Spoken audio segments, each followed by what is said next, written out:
તમને એક દાખલો આપો, આપણને તો કહેતાય શરમ લાગે કે ચૂંટણી હોય તો 5-5 હજાર રૂપિયા ઉભા આપી દે, રોકડા ગણવાય નથી રહેતા. કદાચ 2 નોટ વધુ વહી ગયો તો એ નથી પૂછતા વધુ લઈ જા ભાઈ ચૂંટણી. પણ ચૂંટણી વહી ગયા પછી ગુજરાતની સરકારમાં ઓલે વિધવા બહેનોને સહાય મળે છે 1200 રૂપિયા.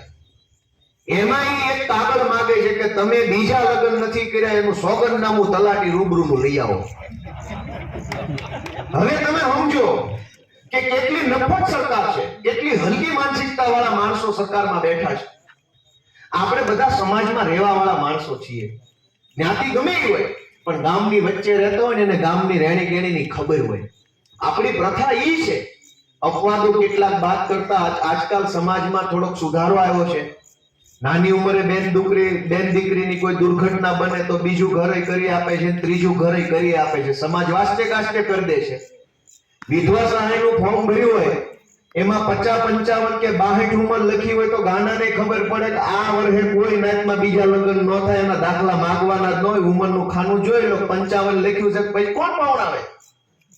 પણ 55 વર્ષની ઉંમરે કોઈ માએ એવો દાખલો લેવા તલાટી પાસે જવાનું કે મેં કોઈનું ઘર નથી માંડ્યું, એકલા રહીશ, એ કેટલી બેશરમી કહેવાય.